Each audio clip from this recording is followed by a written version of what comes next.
الحمدللہ الحمدللہ وحدہ والصلاۃ والسلام علی من لا نبی بعدہ اما بعد۔ میرے محترم بزرگ دوستو، برباد گلستان کرنے کو ایک ہی الو کافی تھا، برباد گلستان کرنے کو ایک ہی الو کافی تھا، ہر شاخ پہ الو بیٹھا ہے، انجام گلستان کیا ہوگا۔ اردو میڈیم جو پڑھتے ہیں وہ شعر سنے ہوں گے کہیں۔ ابھی جو ماحول ہے ہمارا 15 اگست کا ہے، جھنڈا لہرانے کا، پھہرانے کا۔ اس کے بارے میں ایک آدمی کہا کہ 75 سال ہو گئے، 70 پر 5 سال ہو گئے، 70 پر 5 سال ہم کو لگا دیا قومی ترانہ کے پیچھے، اور خود پڑے ہوئے ہیں قومی خزانہ کے پیچھے۔ یہ حال ہے ہمارا۔ تو بہرحال یہ سیاست کرنا، حکومت کرنا بھی دین ہے۔ ہم لوگوں کیا سمجھتے ہیں کہ نماز پڑھنا، گشت کرنا، قرآن پڑھنا یہ دین ہے، حکومت کرنا بھی دین ہے۔ نبی پاک صلی اللہ علیہ وسلم حکومت کیے ہیں نہیں؟ ابوبکر صدیق رضی اللہ عنہ خلیفہ ہیں، عمر فاروق رضی اللہ عنہ خلیفہ ہیں، عثمان غنی خلیفہ ہیں، علی مرتضیٰ رضی اللہ عنہ خلیفہ ہیں، یہ سب خلیفہ ہیں، بادشاہ۔ صحیح ڈھنگ سے کرنا، ہم نے کیا کہ اس کو گڑبڑ سڑبڑ کر کے رکھتے ہیں، اس لیے جو زیادہ دین کی بات کرتے ہیں ان کو اس سے نفرت ہے، حالانکہ وہ بھی عبادت ہے۔ یہ لوگ گڑبڑ سڑبڑ کرتے ہیں، جھوٹ بولنا، دھوکہ دینا، غریب مظلوم کو ستانا، ایسے کر کے رکھتے ہیں، تو ہمیں کیا سمجھتی ہے ساری سیاست بڑا خطرناک ہے۔ صحیح ڈھنگ سے کرو، جیسے عمر فاروق کرتے تھے رضی اللہ عنہ، جیسے ہمارا اورنگزیب بادشاہ کرتا تھا، ٹیپو سلطان رحمۃ اللہ علیہ کرتے تھے، ویسا کرو۔ یہ ہمارے میڈیا والے ہیں، سب جھوٹ موٹ غلط غلط چیزیں دکھا کے رکھتے ہیں۔ آپ کو پتہ ہے اورنگزیب رحمۃ اللہ علیہ کیسے بادشاہ تھے؟ انصاف کرتے تھے، انصاف، زبردست انصاف۔ وہ غریب ہے، مظلوم ہے، غیر مسلم ہے، یہ سب دیکھتے نہیں تھے، انصاف ہے تو انصاف۔ اتنا زبردست انصاف کرتے تھے، اور بیت المال سے جو ہمارا ٹیکس کے پیسہ جمع ہوتا ہے نہیں، 1 روپیہ نہیں کھاتے تھے وہ۔ اپنے سے ایسی ٹوپی ہے نہیں جالی والی، یہ پہن کے دیکھو، وہ ہاتھ سے بنتے تھے، اس کو بیچتے، اسی سے اپنا کھانا پانی کپڑا بنا دیتے۔ ہے کوئی آج دنیا میں، پر انڈیا میں دیکھا کوئی C M, P M, M L A, M P کوئی ہے ایسا؟ یہ اورنگزیب رحمۃ اللہ علیہ جو بادشاہ ہیں، یہ اپنا پیسہ سے اپنا محنت کر کے کھاتے تھے۔ تو انصاف کرنا صحیح ڈھنگ سے۔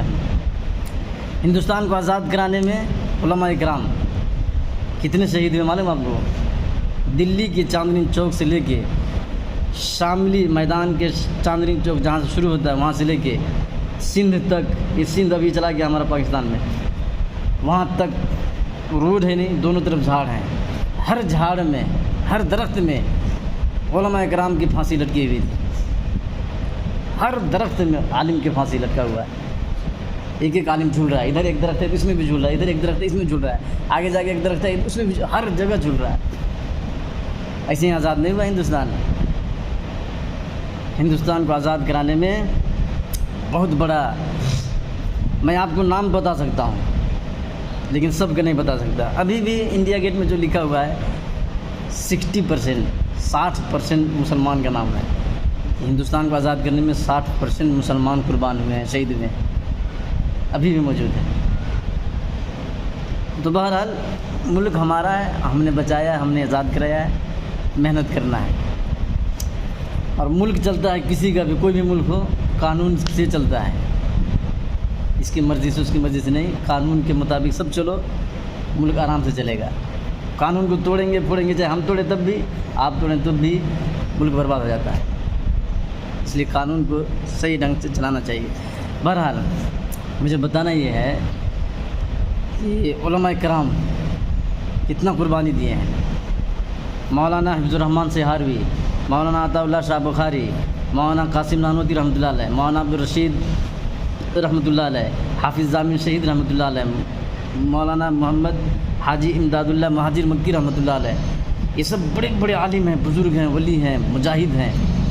شاہ عبدالعزیز محدث دہلوی رحمۃ اللہ علیہ، ٹیپو سلطان شہید رحمۃ اللہ علیہ، مفتی کفایت اللہ رحمۃ اللہ علیہ، بہت سارے ہیں جو انگریز کے خلاف لڑتے تھے۔ آپ کو معلوم ہے کیسے لڑائی ہوتی تھی؟ انگریزوں کے پاس لاری رہتا تھا، لاری، اور یہاں نہیں تھا لاری. وہ لاری میں گن بم سب لے کے آتے تھے، کہاں سے کدھر سے کی، لندن سے، اور دیکھتے کہ کہاں لوگ مسلمان جمع ہیں وہاں بم پھینک دیتا ہے، گن چلا دیتا وہاں ایسا. اب یہاں ان کے پاس تیر ہے، تلوار ہے، لکڑی ہے بس. تو عالم لوگ بہت ہوشیار ہوتے ہیں، اللہ تعالیٰ دماغ ایسا دیتا ہے. جہاد کرنے والے جو عالم لوگ تھے نہیں، پتہ کریں کہ یہ لوگ آتا کدھر سے ہے. لاری میں پرانے ماڈل کی لاری آپ دیکھیں گے کبھی، اس میں لوگ انگریز لوگ لاتا تھا گولی بندوق، اور دیکھتا کہاں مسلمان لوگ اکٹھا ہے وہاں چلانا شروع کر دے گولی. تو یہ لوگ معلوم کیے کہ یہ لوگ آتا کدھر سے ہے، تو معلوم کرتے جنگلاں پہاڑاں، روڈ تو پہلے نہیں تھا ایسا، وہ روڈ سے پہاڑوں سے نکلتے ہوئے آتے ہیں. وہ روڈ میں جا کے مجاہدین، علماء کرام، مولانا عبدالرشید، یہ سب بیٹھ گئے. رات میں لاری آ رہا ہے انگلینڈ سے، کہاں کہاں سے گھومتے پھرتی، کتنا دنوں میں مہینوں میں یہاں انڈیا پہنچ رہا ہے. گولی تھا اس میں، بندوق گن جو چلاتے نا وہ. یہ لوگ سمجھ گئے کہ وہی انگریز لوگ آ رہا ہے. وہیں پکڑی، اس میں زیادہ آدمی نہیں تھا، گن سے بھرا ہوا تھا لاری، ایک ڈرائیور ایک اور آدمی بس. پکڑی وہاں جنگل ہی میں، دونوں کو مار کے گرایا. گن بم جتنا تھا نہیں سب لے کے یہاں آ گئے، انگریز کو مارنا شروع کری. ایسا ان کا سامان انہیں کو موتی گھاٹ، ایسا اللہ نے سلا دیا. کھانے کے لیے ٹائم نہیں ملتا تھا، اور تھا بھی نہیں. 20 پر 4 گھنٹہ میں کب کی ایک دو کچھ چیز مل جاتا کھانے. آزاد ہوا تو ہم لوگ آرام سے کھا رہے ہیں، پی رہے ہیں، عیش آرام میں ہے. آزاد کرانے میں جب آزاد ہو گیا ہندوستان، جب کی بات میں آپ کو بتا رہا ہوں، اعلان کرنا نہیں کہ ہمارا ملک آزاد ہو گیا ہے، انگریزوں یہاں سے چلے جاؤ نہیں تو قتل کر دیے جاؤ گے. اعلان کرنا نہیں اسے. اعلان کرنے کے لیے سارے ہندوستان سے بڑے بڑے لیڈر سب جمع ہوئے، علماء کرام، مہاتما گاندھی، سب دلی میں اسٹیج لگایا گیا بہت دور، لمبا چوڑا. اور انگریز لوگ ابھی بھی نہیں بھاگا ہے، سب ادھر ادھر بچ کے لڑیں گے، ماریں گے ان کو. گن لے کے کھڑا ہے، اسٹیج لگا ہوا ہے دلی میں، اور ایک انگریز گولی لے کے، گن لے کے کھڑا ہے، ادھر ایک ادھر ایک ادھر، چاروں طرف کونے میں کھڑا ہے، اسٹیج لگا ہوا وہاں. اب سب لوگ وہاں جمع ہوئے ہیں اعلان کرنے کے لیے ہمارا ملک بھارت آزاد ہو گیا ہے، انگریزوں یہاں سے چلے جاؤ. اب اس کے بعد جو انگریز کہیں دکھے گا موت کے گھاٹ اتار دیا جائے گا. اعلان کون کرنا ہے؟ وہاں تو عالم لوگ، لیڈر لوگ، سیاست لوگ، M L A M P جو ہوتا ہے سب جمع ہے وہاں پہ. اعلان کرنا کون؟ وہ دل گردہ ہونا بڑا. مہاتما گاندھی بھی وہاں، آپ لوگ سنے ہوں گے ان کے بارے میں کہ آزاد مہاتما گاندھی نے خالی کرایا ہے. اعلان کرنے میں پسینہ چھوٹ رہا تھا، اعلان کرنے میں پسینہ چھوٹ رہا تھا. تو علماء کرام جو تھے، مولانا حسین احمد مدنی، مولانا حفظ الرحمان سہاروی، یہ سب بولے گاندھی، مہاتما گاندھی سے کہ اعلان آپ کیجئے. تو نہیں مولانا میرے سے نہیں ہوگا، یہ کام میرے سے نہیں ہوگا، آپ کیجئے. تو مولانا محمد حفظ الرحمان سہاروی رحمۃ اللہ علیہ وضو بنائے، 2 رکعت نماز پڑھی. ہمیں پڑھتی ہے ایسی جگہ نماز؟ ہم نے پڑھتے کبھی ایسی جگہ میں نماز؟ بڑے بڑے ولی ہیں بھائی، یہ سب نماز پڑھی، دعا کیے، زور زور سے دعا کیے کہ یا اللہ میں اسٹیج میں چڑھ کے اعلان کرنے والا ہوں کہ میرا ملک بھارت آزاد ہو گیا ہے. یہ انگریز لوگ گن لے کے، گولی لے کے چاروں طرف کھڑے ہیں، یہ لوگ کدھر سے بھی گولی چلائیں، وہ گولی میرے سینے میں لگنا، پیٹھ میں نہیں لگنا. ہمیں گولی وہاں بولے تو ڈر کے مارے ہو جاتے ہیں. وہ دعا کیا کر رہے ہیں؟ یا اللہ انگریز کدھر سے بھی گولی چلائے، وہ گولی آ کے میرے سینے میں لگنا. قربانی کیسی ہے؟ اب سب لوگ آمین کہنے والے ہیں. اسٹیج میں چڑھے، 2 رکعت نماز پڑھ کے دعا کر کے گھٹو دعا کریں زور سے، سارے کے سارے آمین کہنے والے. مہاتما گاندھی بھی آمین کہہ رہے ہیں. چڑھے اسٹیج میں اور اعلان کیا کہ انگریزوں سن لو، اگر اپنی جان پیاری ہے تو میرا ملک چھوڑ کے چلے جاؤ، ورنہ ہمارا ملک آزاد ہو چکا ہے. آج کے بعد جہاں بھی دیکھو گے موت کی گھاٹ اتار دیے جاؤ. گولی چلانا شروع کریں، چلتا نہیں ہے، چاروں طرف سے گولی چلانے لگے، اس کو مارو، اعلان نہیں کرنے دینا ہے. گولی چلاتے ہیں انگریز لوگ، گولی چلتا نہیں ہے. یہ مولانا حفظ الرحمان سہاروی کی رحمۃ اللہ علیہ کی کرامت تھی. ان کی گولی چلتی نہیں، کام کرتی نہیں، اتنے بڑے بڑے ولی ہیں، ان کو جانتے ہیں آپ ولی ہیں کہ نہیں؟ انگریز دشمن گولی چلا رہا ہے چاروں طرف سے، چلتا نہیں ہے، کام نہیں کر رہا ہے، یہ ولی ہے نہیں ہے؟ ان کی کرامت ہے یہ۔ اس لیے یہ جھنڈا لہرانے کا ہمارے لوگوں نے بھی قربانی دیا ہے، تو ہم بھی اس کو ذرا نام یاد کر لیں، سن لیں، جان لیں، یہ سب ہماری ذمہ داری بنتی ہے۔ اگر ہم لوگ اپنے لوگوں سے غداری کریں گے، اب بتایا نا اتنا عالموں کا نام لیا، ان کی قربانی بتایا، لڑنے کا طریقہ بتایا، اب ان کو ہم بھول جائیں کون تھا کہ کیا کی، جھوٹ کی، سچ کی، کہ بتاؤ ان کے ساتھ بے وفائی ہوگی نہیں ہوگی؟ ناشکری پن ہے نہیں ہے؟ اس لیے ان کا تذکرہ کرنا، سننا، اپنے بڑے لوگوں کا تذکرہ ہونا چاہیے، کیسے کیسے قربانی دیے ہیں۔ اگر اس دن جنگ نہیں کرتے، آزاد نہیں کراتے، تو آج ہم لوگ یہاں ایسے بیٹھتے آرام سے غلام بنے رہتے۔ غلام معلوم آپ کو کیسے کر رہا تھا انگریز؟ مسجدوں کو، مدرسوں کو، مندروں، سب کو توڑ رہا تھا، یہ نہیں کہ خالی مسجد کو، سب کو توڑو ہٹاؤ، یہ سب نہیں رہنا، زمین اللہ کی، حکومت میری رہے گی، سب کو ایک شکل، ایک لباس بنا رہا تھا، معلوم، ختم کر رہا تھا سب۔ تو اگر آزاد نہیں کراتے اس دن، تو آج کیسے رہتی ہے؟ مسجد رہتی ہیں یہاں پہ، ہم لوگ بیٹھتے ہیں یہاں۔ اگر آزاد نہیں ہوتا تو معلوم کیا حال ہوتی ہے آج؟ ہاف چڈی، یہ نام سے لے کے یہاں تک چڈی پہن دیں، پورا جسم کھلا، مرد ہو یا عورت کوئی مطلب نہیں، اور بے مطلب کے کام کرواتا تھا سب لوگوں سے۔ انگریز ظلم کرتا تھا، کہتا یہاں سے مٹی اٹھاؤ اور لے آ کے وہاں رکھو، جب یہاں گڈھا کھڈا بن جاتا ہے یہاں سے اٹھا کے رکھیں، وہاں سے اٹھا کے پھر یہاں لا کے رکھو، بے مطلب بغیر مقصد کے کام کرواتا تھا۔ پیسہ کچھ بھی دینے کا نہیں، ہمارا غلام ہو، ہم جیسے کہیں گے اسے سنو۔ اتنی مصیبتوں سے، مشکلوں سے، پریشانیوں سے آزاد کرائے، تو یہ ہم پر ان کا احسان ہے نہیں ہے؟ بہت بڑا احسان ہے۔ اب ہم لوگ آرام سے ہیں، دین کی بات سیکھ رہے ہیں، سن رہے ہیں، سمجھ رہے ہیں، عمل بھی کر رہے ہیں۔ نماز پڑھ کے دعا کرنا ان کے لیے کہ اللہ جن جن علماء کرام نے، جن جن مسلمانوں نے ہمارے ملک کو آزاد کرانے میں حصہ لیا، اپنی جان کی قربانی دی، یا اللہ ان کی مغفرت فرما۔ دعا کرنا نہیں کرنا ہے، اپنے لوگوں کے ساتھ وفاداری کرنی ہے، ان کو ثواب پہنچانا ہے، اس لیے خیال رکھیں۔ اب ہم جب اپنا کام دھندا سب چھوڑ کے آئے ہیں سیکھنے دین، تو دین دیکھو بھائی، میں آپ کو بتا رہا ہوں کہ دین کے اندر سب سے بنیادی چیز ہے عقیدہ، ایمان، یقین، یہ پہلے نمبر پر آتا ہے۔ اگر ایمان اور یقین کمزور ہے، گڑبڑ ہے، تو عمل جو ہے نا، اس کے بعد عمل، جو بھی عمل ہو، نماز، روزہ، صدقہ، خیرات، زکوٰۃ، سلام کرنا، راستے سے کوئی تکلیف دہ چیز ہٹانا، یہ جتنا بھی عمل ہے، اگر عقیدہ خراب ہے تو عمل زیرو ہے۔ ایمان، یقین خراب ہے، غلط ہے، تو عمل کچھ بھی کام نہیں آئے گا۔ میں آپ کو قرآن شریف پڑھ کے سناتا ہوں۔ اللہ تعالیٰ قرآن میں فرماتا ہے وَالْعَصْرِ إِنَّ الْإِنسَانَ لَفِي خُسْرٍ، قسم ہے زمانے کی، سارے کے سارے انسان خسارے میں ہیں، إِلَّا الَّذِينَ آمَنُوا وَعَمِلُوا الصَّالِحَاتِ وَتَوَاصَوْا بِالْحَقِّ وَتَوَاصَوْا بِالصَّبْرِ، مگر وہ خسارے میں نہیں ہے، وہ انسان خسارے میں نہیں ہے، جہنم میں نہیں جائے گا، جس کا ایمان صحیح ہو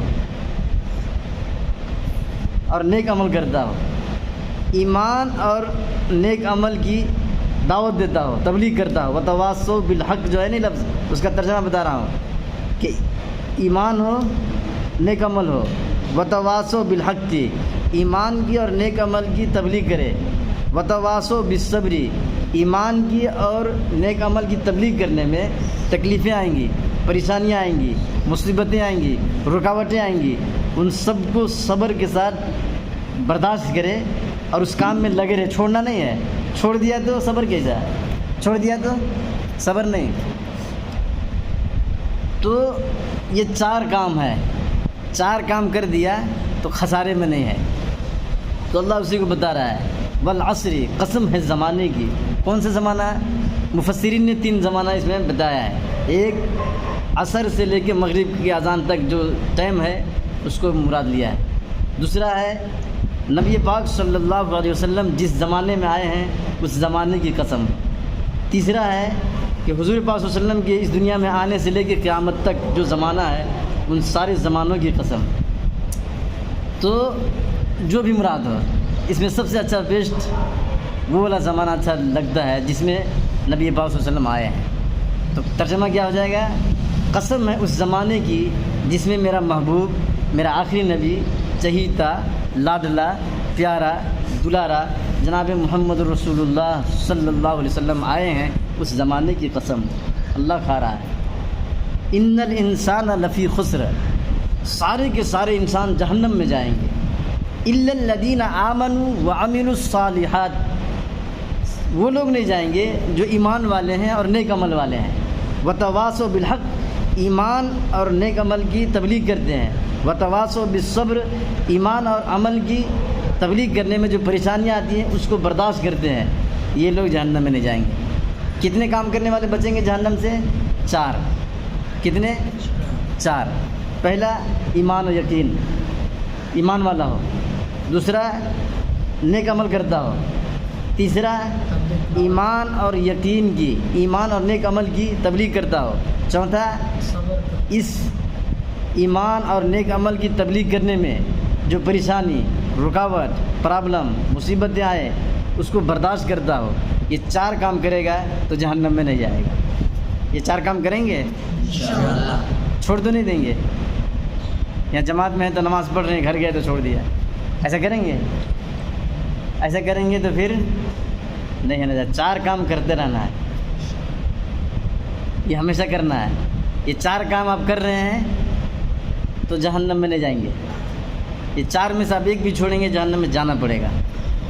جیسے ایمان یقین ہے، ایمان یقین کو آپ گڑبڑ کر دیں، چھوڑ دیں، بھائی کون دیکھا ہے مرنے کے بعد، ایسے لفظ استعمال کرتے ہیں لوگ، مرنے کے بعد زندہ ہوں گی، کون دیکھا ہے، کون آیا وہاں سے، ایسی باتیں کرتے ہیں، نہیں کرنا چاہیے، ایمان نکل جائے گا۔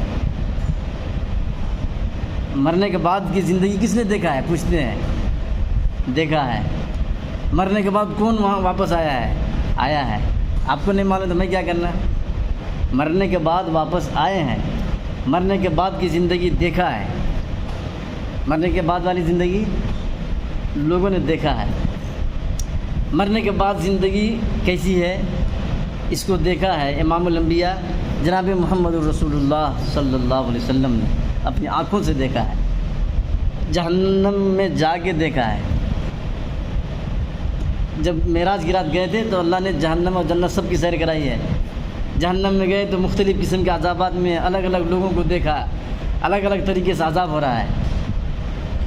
تو پوچھتے تھے جبرائیل السلام سے کہ یہ کون لوگ ہیں، یہ کیا پریشانی ہے، یہ اس مصیبت میں مبتلا ہے، یہ کس عذاب کو بھگت رہا ہے، کس گناہ کی سزا بھوگ رہا ہے۔ ایک آدمی کو دیکھا جہنم میں ہے، انتڑیاں ہیں نا، انتڑی پیٹ کا باہر نکلا ہوا ہاتھ میں لے کے اور ادھر ادھر دوڑ رہا ہے جہنم میں۔ تو جبرائیل السلام سے پوچھا کہ یہ کون سے عذاب کی سزا بھوگ رہا ہے؟ تو فرمایا یہ قوم کا غدار ہے، یہ قوم کا غدار ہے، اپنی قوم کے لوگوں کے ساتھ غداری کرتا تھا۔ ایک آدمی کو دیکھا جہنم میں ہے، جہنم کی آگ سے قینچی بنا ہوا ہے، قینچی، اور آگ سے اس کے ہونٹ کاٹے جا رہے ہیں، جہنم کی آگ کی قینچی سے اس کے ہونٹ کاٹے جا رہے ہیں۔ تو حضور پاک صلی اللہ علیہ وسلم نے پوچھا یہ کون ہے، یہ کون ہے؟ تو فرمایا بیان زبردست کرتا تھا، عمل کیا بھی نہیں۔ سمجھ میں آ رہی بات؟ تو مرنے کے بعد والی زندگی کس نے دیکھا ہے؟ بولو، محمد صلی اللہ علیہ وسلم نے جہنم میں جا کے دیکھا ہے۔ دیکھا ہے نہیں دیکھا ہے؟ اچھا، مرنے کے بعد کون آیا ہے؟ ایسے ہی بولتے ہیں لوگ، مرد لوگ عمل کرتے نہیں تو بہانے کرنے کے واسطے ایسے ایسے باتیں کر ڈالتے ہیں۔ ان کو نماز پڑھنے میں موت آتی ہے، آنکھ وزن ہے تو کیا باتیں کرتی، مرنے کے بعد کون آیا ہے؟ با آیا ہے، مرنے کے بعد واپس آیا ہے۔ اب 1-2 کی بات نہیں ہے، ہزاروں کے واقعات ہیں۔ حضرت عیسیٰ علیہ السلام اپنی بستی سے دوسری بستی میں جا رہے تھے تبلیغ کرنے کے لیے۔ تو دوسری بستی میں پہنچے تو وہاں کے لوگ بولے عیسیٰ علیہ السلام آدمی 4-5 جمع تھے تو وہاں پہنچے اور کہے یا ایھا الناس قولوا لا الہ الا اللہ تفلحوا، اے لوگو لا الہ الا اللہ کلمہ پڑھ لو کامیاب ہو جاؤ گے۔ تو لوگوں نے کہا تو نبی ہے، اللہ نے تم کو نبی بنایا ہے؟ تو کہا ہاں مجھے اللہ نے نبی بنایا ہے۔ ہاں تو ہمارا گھر میں ایک آدمی مر گیا ہے، اسے زندہ کر کے دیکھا۔ اب بتاؤ نبی زندہ کرنے آتا ہے مردوں کو یا اللہ کا پیغام پہنچانے؟ یہ فرمائشی معجزہ، یہ فرمائشی معجزہ مانگنا ہر دھرمی کی علامت ہے، ہر دھرمی کی علامت ہے یہ۔ بہرحال عیسیٰ علیہ السلام نے ہاتھ اٹھا دیا کہ یا اللہ یہ اتنے لوگ یہاں پہ جمع ہیں، ایمان لانے کو تیار ہیں میرے مولا، اگر ان کے گھر میں جو موتا ہوا ہے مردہ تو اس کو کیسے بھی زندہ کرے گا، آج میرے ذریعہ سے ان کو زندہ کر دے، یہ سارے لوگ کلمہ پڑھ جائیں گے۔ نبی کو فکر ایسی ہوتی ہے، نبی کو فکر کچھ بھی ہو کیسا بھی ہو یہ لوگ کلمہ پڑھ جانا۔ باپ سے زیادہ مہربان نبی ہوتا ہے اپنی امت پر، ماں سے زیادہ پیار کرنے والا نبی ہوتا ہے اپنی امت سے۔ ہم لوگ نہیں جانتے نبی کون ہے کیا ہے۔ تو عیسیٰ علیہ السلام جیسے ہاتھ اٹھایا نہیں دعا کیا تو اللہ نے کہا عیسیٰ تو مردے کو آرڈر دے میں زندہ کر دیتا ہوں۔ گھر میں موتا ہو گیا تھا، پڑا ہوا تھا کھاٹ میں، مردے کو لٹا کے رکھتے ہیں نہیں، تو عیسیٰ علیہ السلام مردے کے پاس گئے اور کہا کن بإذن اللہ، کن بإذن اللہ، اللہ کے حکم سے کھڑا ہو جا۔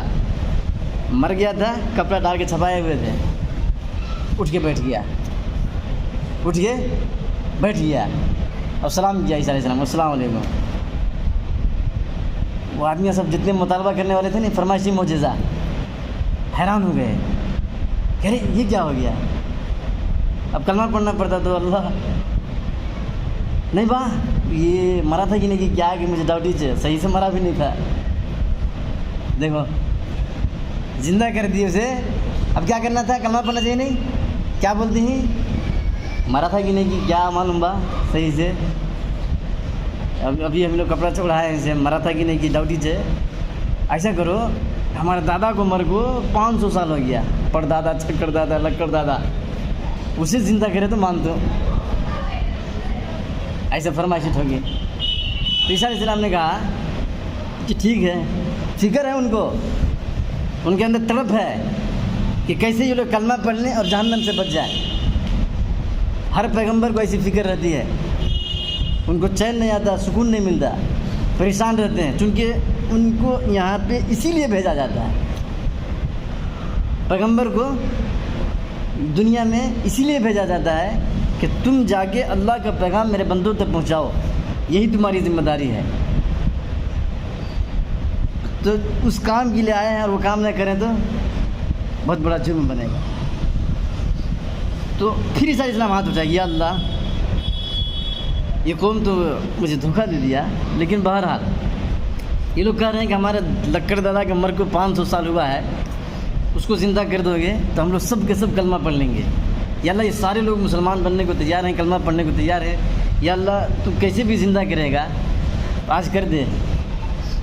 تو عیسیٰ علیہ السلام نے کہا کہ ٹھیک ہے۔ عیسیٰ علیہ السلام سے اللہ نے فرمایا کہ ٹھیک ہے عیسیٰ جا اس کی قبر پر جا کے کہہ کن بإذن اللہ۔ تو عیسیٰ علیہ السلام لوگوں کے لیے کہ چلو بھائی کہاں قبر ہے دکھاؤ۔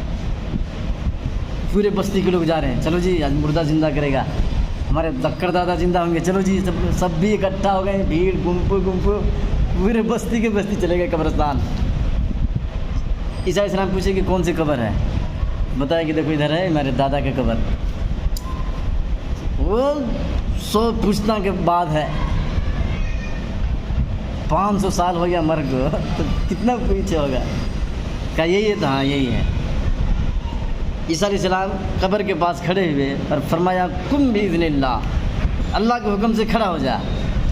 قبر ایسے ہی معمول سے ٹوٹا پھوٹا تھا، اچھا سے پھٹا، اندر سے آدمی نکلا اور عیسیٰ علیہ السلام سے کہا السلام علیکہ یا نبی اللہ، آپ پر سلامتی ہو اے اللہ کے نبی، کیا قیامت آ گئی جو مجھے زندہ کر دیا گیا؟ عیسیٰ علیہ السلام نے جواب دیا وعلیکم السلام، اور فرمایا قیامت نہیں آئی ہے، لیکن ہلکا سا لوگوں کے لیے قیامت ہی ہے، یہ مردوں کو زندہ کروا رہے ہیں، یہ کلمہ پڑھنے کے لیے تقاضا کیے تھے کہ ہمارے دادا کو زندہ کر دو گے تو ہم کلمہ پڑھیں گے، اس لیے آپ کو زندہ کیا گیا ہے۔ تو کہا کہ ٹھیک ہے، ان لوگوں سے کہہ دیجیے کہ کلمہ پڑھ لیں، اور کہا کہ آپ اللہ سے دعا کریں فوراً کہ میں مروں دوبارہ مجھے درد نہ ہو۔ 500 سال ہو گیا مر کو، ابھی تک آنکھ میں درد ہے۔ 500 سال ہو گیا مر کو، آنکھ میں ابھی بھی درد ہے۔ آپ اللہ سے دعا کریں کہ مجھے درد نہ ہو۔ تو عیسیٰ علیہ السلام دعا کیے، وہ آدمی پھر مر گیا، اندر چلا گیا۔ تو بتاؤ مرنے کے بعد آیا ہے نہیں آیا ہے؟ مرنے کے بعد کون آتا ہے پوچھتے ہیں نہیں؟ آیا نہیں آیا؟ اور دیکھا نا آپ کو، ایک بڑھیا تھی، عیسیٰ علیہ السلام کے زمانے کی بات بتا رہا ہوں، اس کا کوئی نہیں تھا، شوہر، بھائی، بہن، بیٹا سب مر گئے تھے، ایک بیٹا تھا صرف، نوجوان لڑکا تھا، وہ مر گیا۔ تو وہ رونے لگے کہ یار کوئی نہیں ہے، مجھے کچھ بھی نہیں ہے، اچھا دکھتا نہیں، پاؤں چلتا نہیں، مجھے کون کھلانا پلانا پرورش کرنا ہے؟ تو عیسیٰ علیہ السلام کے پاس آئی اور کہے آپ اللہ کے نبی ہیں، دعا کر دیں میرا بچہ زندہ ہو جائے، کیا یہ پریشانی مجھے لگ لیا؟ تو عیسیٰ علیہ السلام دعا کیے، وہ لڑکا زندہ ہوا، وہ لڑکا زندہ ہوا، بضابطے پھر سے زندہ ہوا، اور شادی بھی کیا، بیاہ بھی کیا، بچے بھی ہوئے، کمایا کھلایا، اس کی ماں مر گئی، اس کے بعد یہ مرا۔ ایسا بھی مرنے کے بعد آئے ہیں۔ مرنے کے بعد کون آتا ہے؟ یہ باتیں بولتے ہیں نہیں، اس کے واسطے میں یہ آپ کو بتا رہا ہوں۔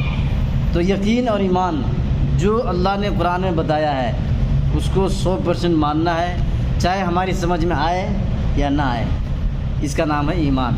سمجھ رہے ہیں؟ ہم کو سمجھ میں آئے گا تب مانیں گے، ہم کو سمجھ میں آئے گا تب ایمان لائیں گے۔ یہ اللہ پر ایمان لانا نہیں ہوا، قرآن پر ایمان لانا نہیں ہوا ہے، اپنی سمجھ پر ایمان لانا ہوا، اور ہم کو اپنی سمجھ پر ایمان نہیں لانا ہے، اللہ کے فرمان پر ایمان لانا ہے، نبی پاک صلی اللہ علیہ وسلم کے ارشاد پر ایمان لانا ہے۔ یہ ہے ایمان، ایمان میں گڑبڑ نہیں ہونا چاہیے۔ پھر اس کے بعد عمل ہے۔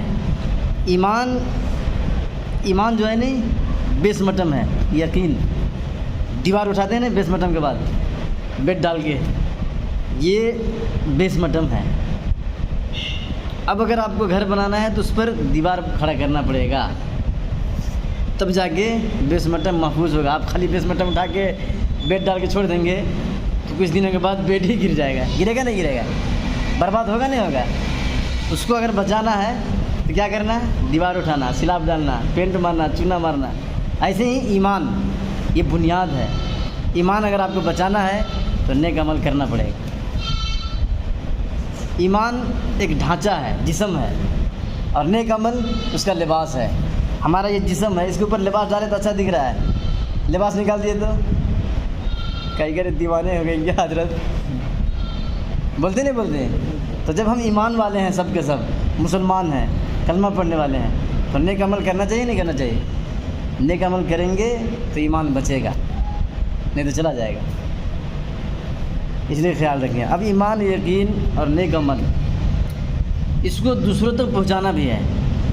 اللہ تعالیٰ ہمارے کو دنیا میں پیدا کیا، اس لیے نہیں کیا کہ تم نماز پڑھو اور چل بسو، عبادت کرو اور چلے جاؤ، ایسا نہیں۔ مشکات شریف میں ایک حدیث ہے، اللہ تعالیٰ نے جبریل علیہ السلام کو کہا کہ فلاں بستی کو جاؤ اور الٹ دو، پلٹ دو، تو جبریل علیہ السلام سیکنڈوں میں 600 پر ہے اڑنے کے، سر باری کو لے تو 1 سیکنڈ میں 7ویں آسمان سے نیچے زمین میں آ جاتے ہیں، 1 سیکنڈ بھی لگتا نہیں۔ تو سپر فاسٹ وہاں سے ایک پلک جھپکنے تک آ گئے بستی میں، پلٹنے دیکھا ایک گھر ہے بستی میں، وہاں اللہ اللہ الحمدللہ سبحان اللہ سبحان اللہ سبحان اللہ آواز آ رہی ہے، تسبیح پڑھ رہے ہیں، سبحان ربی الاعلیٰ۔ تو جبریل علیہ السلام حیران ہو گئے، یار اس بستی میں کوئی اللہ کا ذکر کر رہا ہے، عبادت کر رہا ہے، اور اللہ بھیجنے کہ جا کے اس کو موت کی گھاٹ اتار دو، پورا بستی الٹ دو پلٹ دو، یہ کیا ماجرا ہے؟ تو جبریل علیہ السلام پھر گئے اللہ کے پاس، کہا یا اللہ، وہاں بستی الٹنے پلٹنے میں گیا تو ایک آپ کا بندہ ہے، ذکر کر رہا ہے، عبادت میں مشغول ہے، میں دیکھا تو کئی سو سالوں سے عبادت کرتا ہے، تو کیسے کریں؟ اس کو چھوڑ کے آگے بڑھ کے پلٹیں، بستی کو الٹ دیں پلٹ دیں، یا وہیں سے شروع کریں. تو اللہ نے کہا وہ جہاں سبحان اللہ کر رہے ہیں نہیں, سبحان اللہ وہیں سے شروع کرو, سب سے پہلے اس کو اندر ڈال کے پلٹ دو. اللہ یہ کہیں کو وہ بیچارہ پاپ عبادت کر رہا ہے, ذکر کر رہا ہے, آپ کی عبادت میں لگا ہوا ہے, تو اسے کہیں کو کہا کہ اس کے سامنے, اس کی آنکھوں کے سامنے میری نافرمانیاں ہوتی ہیں, لوگ جھوٹ بولتے ہیں, دھوکہ دیتے ہیں, فراڈ کرتے ہیں, ناپ تول میں کمی کرتے ہیں, نماز نہیں پڑھتے, عبادت نہیں کرتے, ساری بدماشیاں کرتے ہیں. کبھی بھی کسی کو منع نہیں کیا, کبھی بھی کسی کو منع نہیں کیا, کبھی بھی ان کو نہیں بولا کہ بھائی یہ غلط کام مت کرو, اللہ ناراض ہوگا, اللہ کے نام فرمائی نہیں کرو, کبھی بھی نہیں بولا آج تک. اس لیے اس کو بھی موت کی گھاٹ اتارو. تو جبریل علیہ السلام کی یہ تو بائیں ہاتھ کا کھیل ہے ان کا, یوں بستی کو پکڑے رکھ دیا ایک دم. بستی سارے بستی کے لوگ نیچے اور زمین اوپر, تہس نہس ہو گیا. اس لیے ایمان, یقین اور نیک عمل جو ہمارے پاس ہے یہ دوسروں تک پہنچانا بھی ہے. پہنچائیں گے, اس کو پہنچانے میں بھائی تکلیفیں آئیں گی, ہر قسم کی تکلیف آ سکتی ہے, گھر کے اعتبار سے, دکان کے اعتبار سے, تجارت کے اعتبار سے, یا آپ جس کے پاس جائیں گے وہ گالی گلوچ کرے گا, ٹنڈا بنڈا غلط سلط باتیں کہے گا, کڑوی کسیلی باتیں کہے گا, نہ کیا بھی کام نہیں, بس مسجد میں بیٹھ پڑے رہتے ہیں, کیسا بولے ویسے بات نہ سنتے ہے. تو بھی صبر کرنا ہے. جو 4 کام جو بتایا نا میں آپ کو, وہ 4 میں یہ ساری باتیں, مصیبتیں, بیماریاں, پریشانی, دکان مکان کی ساری مجبوریاں برداشت کرنی ہیں, صبر کرنا ہے اور اس کام میں لگے رہنا ہے. یہ نہیں کہ پریشانی آئی تو چھوڑ چھاڑ کے چل دیے, لگے بھی رہنا ہے. تو کریں گے ایسا. 4 کام ہے وہ میں آپ کو پھر سے بتا دے رہا ہوں. ایمان لانا, نیک عمل کرنا, ایمان اور نیک عمل کی تبلیغ کرنا, کوئی پریشانی آ جائے تب بھی اس میں لگے رہنا, اس کام کو چھوڑنا نہیں. یہ 4 کام کریں گے تو انشاءاللہ جنت میں جائیں گے. جنت ایسی جگہ ہے جہاں پہ کوئی تکلیف نہیں. جنت ایسی جگہ ہے جہاں پہ کوئی تکلیف نہیں, اور انتظام ہمارے عیش کے اتنا اللہ نے کیا ہے, ایسا انتظام کیا ہے جس کو ہم سوچ نہیں سکتے, دماغ میں خیال میں آ نہیں سکتا.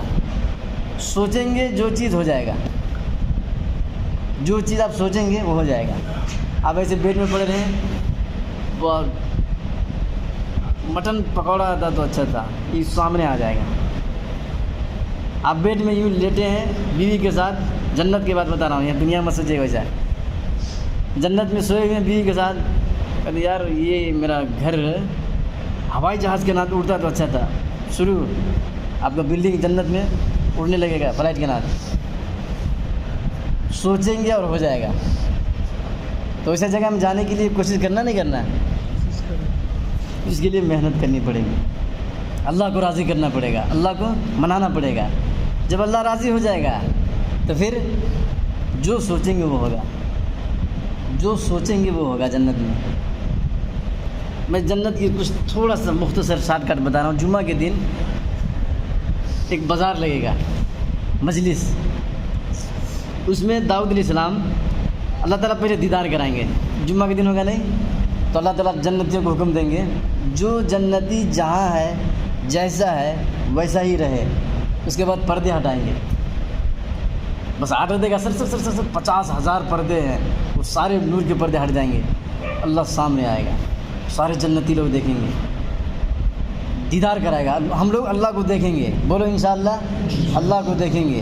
اللہ کو دیکھنے کے لیے جنت میں جانا ضروری ہے, اس لیے کہ ابھی ہمارے آنکھ میں اتنا کیپیسٹی نہیں ہے کہ ہم اللہ کو دیکھ سکیں. آنکھ ہمارا اتنا کمزور ہے, اتنا کمزور ہے. آپ کو میں بتا رہا ہوں, یہ آنکھ ایک روشنی ہے.